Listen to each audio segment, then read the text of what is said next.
사랑하는 성도 여러분, 성경에서도 결코 용서가 쉽다고 말씀하고 있지 않습니다. 전능하신 하나님조차도 우리를 용서하시기 위하여 독생자 예수 그리스도라는 하나님의 아들을 값비싼 대가로 지불하셨다는 사실을 우리는 잊지 말아야 될 것입니다. 간혹 오해하는 분들이 계시는데요. 사랑의 하나님이 나의 억울함을 무시해버리고 그냥 무조건 용서하라고 그런 분이 아니시라는 것입니다. 이것은 공의의 하나님이 아니실 뿐만 아니라 피해자 입장에서는 더 상처가 될 수 있다는 사실을 우리는 잊지 말아야 될 것입니다. 그래서 사람마다 다르고 또 상황마다 다르기 때문에 잘 이해를 하셔야 됩니다. 그냥 나한테 듣기 편한 쪽으로 그렇게 들을 것만 들으시고 엉뚱한 데 갖다 붙이시면 안 된다는 것입니다.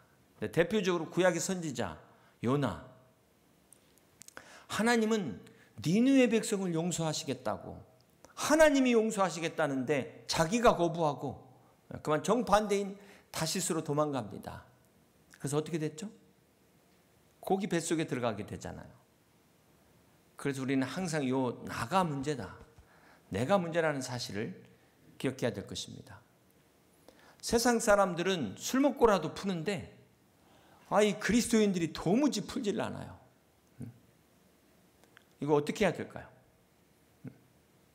그렇다고 가서 술 먹고 가서 푸시라고 할 수도 없고, 우리가 알아야 될 것이 용서하지 못하고 남에게 복수하려고 하는 사람들은 마치 이건 쥐약을 자기가 먹고 남이 죽기를 바라는 사람과 같다는 것입니다. 그러니까 용서하지 않으면 가장 큰 피해자는 자기 자신이라는 거예요. 네. 사랑하는 성도 여러분, 왜 우리가 용서해야 됩니까? 이 용서를 방치하면은 마치 지금 내 몸 안의 상처를 방치하는 것과 같습니다. 이 몸 안의 염증, 이게 모든 병의 시작이라고 말하지 않습니까?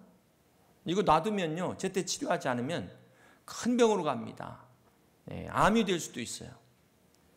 그런 것처럼 우리 마음의 상처를 방치하면은 결국은 내가 죽는다는 것입니다. 내 기도의 통로가 막히게 되고, 그래서 내 축복의 통로가 막히게 되는 것입니다. 내가 제일 손해를 보는 것이죠.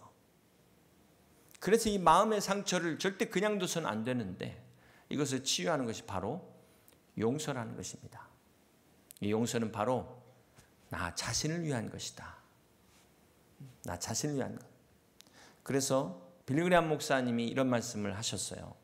만약 사람들이 이 용서의 원리를 실천한다면 그 미국의 그 병원에 있는 수많은 사람들 중에 절반은 다 털고 일어날 것이다. 이런 말씀을 하신 적이 있습니다. 이 용서가 우리의 정신적 문제뿐만 아니라 우리 육체에도, 질병에도 영향을 미친다는 것입니다. 사랑하는 성도 여러분, 이 용서가 어려운 이유가 뭘까요? 대부분 자기가 준 건 생각 안 하고 자기가 받은 상처만을 생각합니다. 부부관계도 마찬가지예요. 여러분, 원수와 왼수의 차이를 아십니까?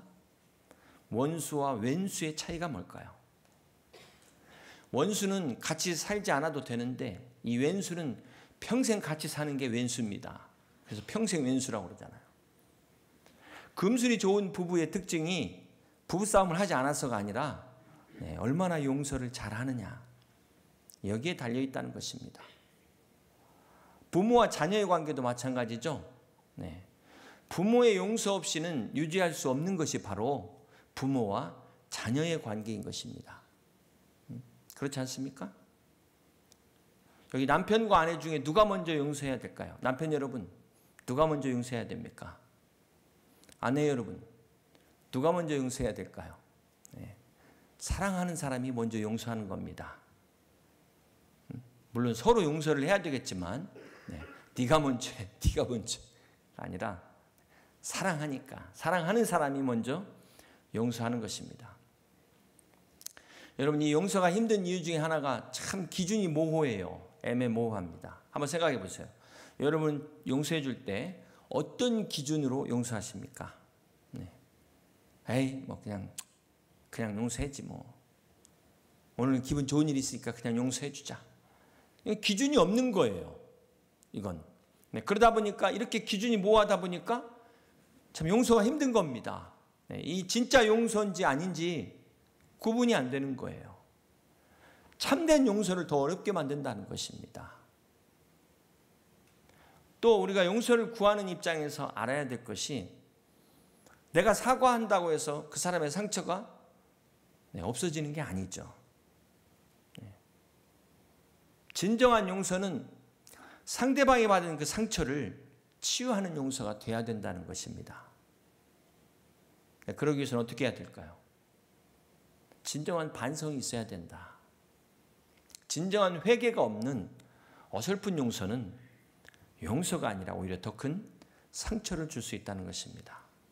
그래서 이 섣부른 용서, 이거는 진짜 용서를 가로막는 걸림돌이 될 수 있다는 것입니다. 사랑하는 성도 여러분, 오늘 본문은 성경의 가장 감동적인 이야기예요. 바로 용서의 대표적인 요셉의 이야기가 나옵니다. 형들에 의해서 애굽의 노예로 팔린 요셉이 마침내 애굽의 국무총리가 돼서 형들을 만나게 됩니다. 자, 이때 요셉이 형들에게 원한을 갚지 않고 용서해. 게다가 호의까지 베풉니다. 자, 이 이야기에 감동받지 않을 사람이 어디 있겠습니까? 우리는 대부분 이 요셉의 용서를 무조건적인 용서로 생각합니다. 여러분 어떻게 생각하세요? 과연 이 요셉의 용서가 무조건적인 용서였을까요? 창세기 42장에 보면은 애굽과 가나안에 기근이 심하게 들게 되는데요. 자, 이때 야곱이 막내 베냐민을 빼고 나머지 10명의 아들들에게 애굽으로 내려가서 식량을 구해오도록 그렇게 시킵니다. 자, 그래서 이 요셉의 형들이 애굽으로 내려가게 되는데요. 드디어 이제 요셉과 만나게 되는 겁니다. 자, 이때 요셉은 형들을 알아봤지만 형들은 요셉을 알아보지 못했다고 그랬습니다. 자, 그런데 이 요셉이 형들을 정탐꾼으로 모는 거예요. 그래서 그만 감옥에 가둬버립니다. 요셉이 형들을 정탐꾼으로 몬 이유가 뭘까요? 한번 떠보기 위한 거죠. 시험을 해보는 건데 어쩌면 요셉의 마음에 자기가 형들 때문에 애굽의 노예로 팔려와가지고 억울하게 감옥까지 갔는데 당신들도 한번 당해봐라, 이런 마음이 있지 않았을까요? 당신들도 내가 당했던 고통 한번 당해봐라, 이런 마음이 있지 않았을까? 요셉은 형들을 이 정탐꾼으로 몰았는데, 자, 그러니까 형들이 막 자신들을 변호합니다. 자신들은 가나안 땅에 사는 12형제로 막내가 있다고 하면서 자신들의 결백을 주장합니다. 그러니까 요셉이 형들에게 그러면 그 동생 데려와 봐라, 그전에는 내가 믿지 않겠다 라고 하니까 뭐라고 이야기합니까? 우리 창세기 42장 20절과 21절을 함께 같이 교독하시겠습니다. 너희 막내 아우를 내게로 데리고 오라. 그러면 너희 말이 진실함이 되고 너희가 죽지 아니하리라 하니 그들이 그대로 하니라. 그들이 서로 말하되 우리가 아우의 일로 말미암아 범죄하였도다. 그가 우리에게 애걸할 때에 그 마음의 괴로움을 보고도 듣지 아니하였으므로 이 괴로움이 우리에게 임하도다. 지금 요셉의 형들이 22년 전에 자신들이 요셉에게 가했던 그 죄를 깨닫고 있습니다. 자, 이전까지는 어떻게 생각했는지 성경이 나와 있지 않아서 자세히 알 수 없는데 이 단서가 하나 있더라고요. 13절에 보니까 그들이 이르되 당신의 종 우리들은 12형제로서 가나안 땅 한 사람의 아들들이라. 막내 아들은 오늘 아버지와 함께 있습니다. 또 하나는 없어졌나이다. 자, 그동안 요셉에 대해서는 없어졌나이다, 그냥 없어진 존재로 생각했을 거예요. 생각하고 싶지도 않았을 것입니다. 자, 그렇게 그냥 잊어버렸다고 생각을 했는데 3일 동안 감옥에 갇히면서 뭐라고 이야기합니까? 우리가 아우의 일로 말미암아 범죄하였도다 깨닫게 돼요. 바뀌게 됩니다.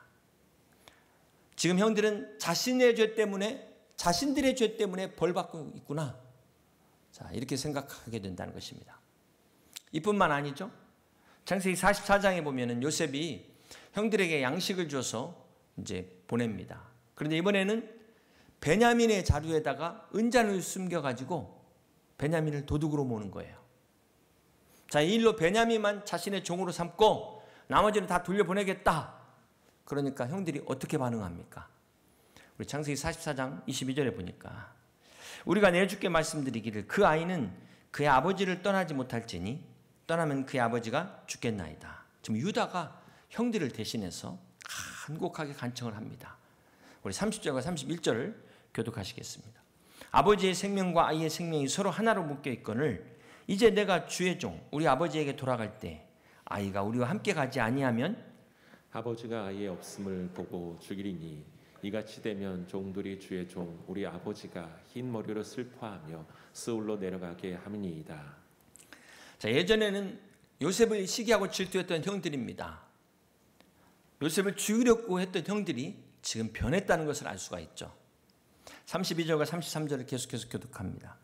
주의 종이 내 아버지에게 아이를 담보하기를 내가 이를 아버지께로 데리고 돌아오지 아니하면 영영이 아버지께 죄짐을 지리이다 하였사오니 이제 주의 종으로 그 아이를 대신하여 머물러 있어 내 주의 종이 되게 하시고 그 아이는 그의 형제들과 함께 올려 보내소서. 자, 이 형들이 요셉에 대한 시기심 때문에 요셉과 아버지의 마음에게 비통한 상처를 줬던 이 형들이에요.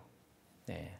그런데 지금 자신의 동생인 베냐민을 구하려고 기꺼이 자기들이 종이 되겠다는 것입니다. 지금 이 형들이 자신들보다 동생과 아버지를 더 생각하고 있는, 자, 이걸 보세요.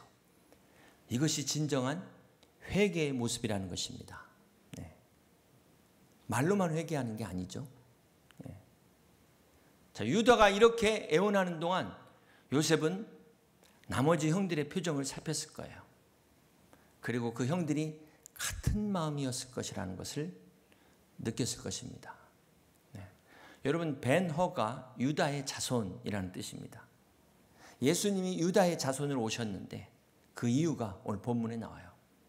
유다가 이렇게 형제들을 대신해서 자기가 이 십자가를 지겠다고 자처하고 있는 것입니다. 원래는 이 축복이 장자인 르우벤에게 가야 될 축복입니다. 그런데 르우벤의 범죄로 말미암아 이 축복이 누구에게로 넘어가요?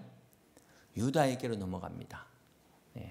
영적인 축복은 유다에게, 물질적 축복은 요셉에게로 넘어가는데요. 이 유다가 영적인 축복을 받은 비결이 바로 오늘 예수님의 모습을 보이고 있어요. 형제들을 위해서 자기가 스스로 이 종을 자원해서 이 짐을 지고 있다는 것입니다. 사랑하는 성도 여러분, 오늘 요셉의 형들이 아버지와 동생을 위해서 자신들이 종이 되겠다는 이 말에 요셉이 감동을 받습니다. 그리고 자기 신분을 드러내게 됩니다. 만약에 형들이 22년 전과 똑같은 모습이었다면 아마 요셉의 반응도 달랐을 것입니다.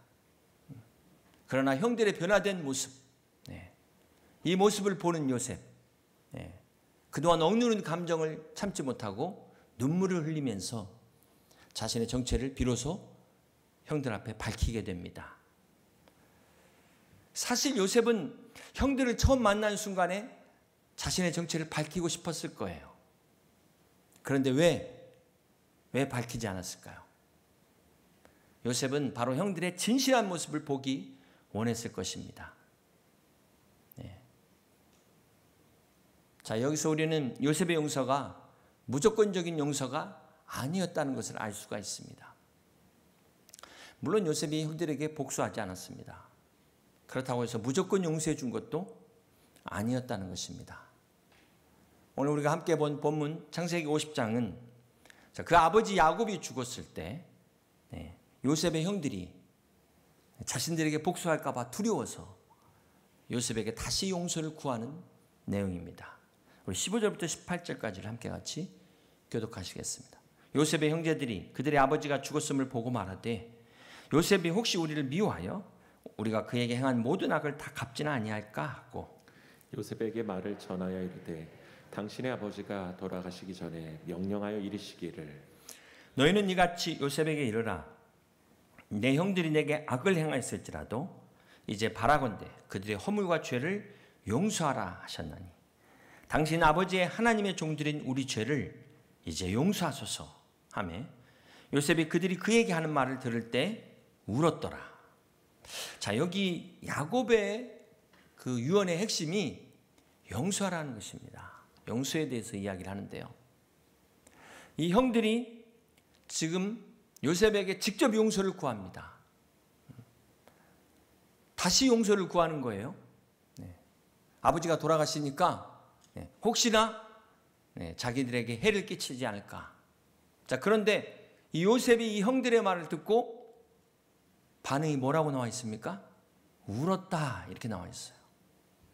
아니 이게 지금 몇 년이 지난 일인데 이게 아직도 울 일인가? 한번 생각을 해봤어요. 야곱이 죽었을 때 나이가 몇 살이냐면 147입니다. 이때 요셉의 나이는 55세. 저하고 지금 같은 나이예요. 요셉이 17에 노예로 팔려갑니다. 요즘으로 말하면 고등학교 1학년 때 노예로 팔려가서 30에 국무총리가 돼요.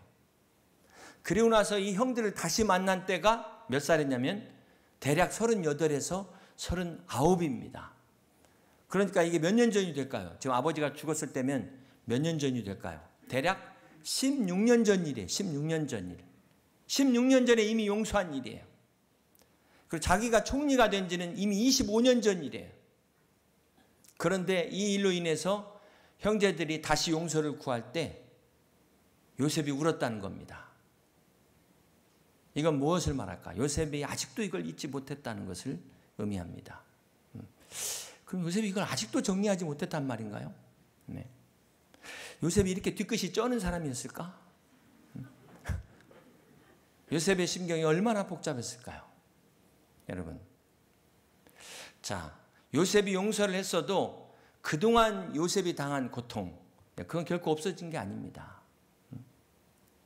한참 그 고등학교 그 나이에 부모와 생이별해가지고 남의 집 종으로 가가지고 당한 그 고통, 그 시간들, 그게 없어졌다고 없어진 게 아니잖아요. 형제들은 잊어버렸을지 모르지만 그 형제들에 대한 배신감, 이건 국무총리가 됐어도 평생 그 마음에 깊은 상처로 가지고 있었을 것입니다. 이 요셉의 눈물은 자신의 아픔을 주마등처럼 지나가는 그 시간들, 돌아오지 않는 그 시간들에 대한 회한의 눈물, 그러면서 또 그 형들이 변화된 그 기쁨의 눈물, 이것이 뒤섞인 눈물이었을 것입니다. 그리고 누구보다도 요셉은 그 형들을 용서하고 싶었을 거예요. 그 용서의 눈물이 섞인 눈물이었다는 것입니다. 자, 그렇다면 이 요셉이 어떻게 형들을 용서할 수 있었을까요? 요셉이 지금 용서를 구하는 형들에게 뭐라고 이야기하고 있습니까? 창세기 50장 19절에 보면은 요셉이 그들에게 이르되 두려워하지 마소서 내가 하나님을 대신하리이까. 여러분 잘 보세요. 요셉이 괜찮습니다 형님들, 뭐 이미 16년 전에 다 지난 일인데요, 결코 이렇게 말하지 않았다는 것입니다. 그리고 끝까지 요셉의 말에 내가 용서하겠다는 그 단어가 없어요. 그 대신에 두려워하지 마소서 내가 하나님을 대신하리이까.